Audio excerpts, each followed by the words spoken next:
Tropical Storm Debby is making its way up the East Coast this morning, drenching coastal cities in Georgia and South Carolina with record rain.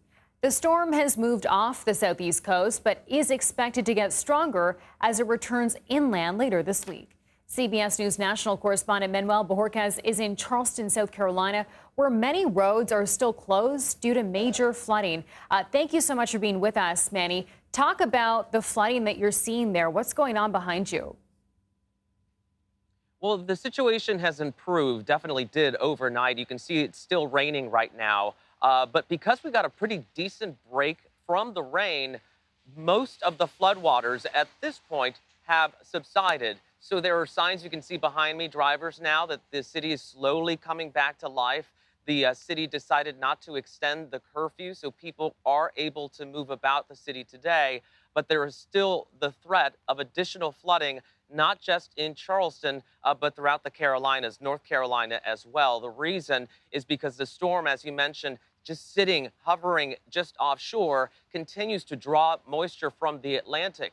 So while the rain may not be flooding this area right now, if it's flooding areas upstream, all that will have to make its way down here. So no one is out of the woods just yet, but they're definitely feeling here in Charleston like the worst case scenario did not play out. And so I just wonder, with that incoming threat, what are some of the challenges or concerns in the coming days for folks there?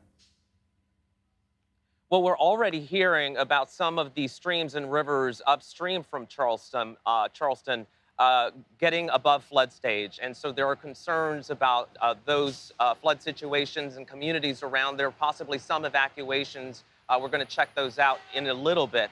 So again, that goes to the lingering threat from this. The more it lingers out there, the more moisture it just continues to drop on this area. North Carolina, even Virginia could see some of the effects later. So they're asking people, look, if you don't have to be on the roads in some of the counties that are affected, just don't be out in it, because even if it's just standing a puddle, you think, you don't know how deep it is or what's in there, what's under there. So they want people to hunker down if they don't need to be out there. Yeah, that's good advice. And, you know, Debby isn't just causing flooding in the area. We also know now that it's causing tornadoes. Where have those touched down?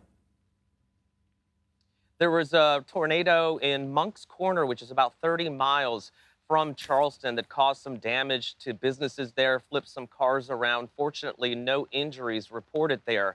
But if the outer bands, or the bands that are still coming from the Atlantic, strengthen and pick up more intensity, that's where you may have the possibility of more isolated tornadoes in areas north of here.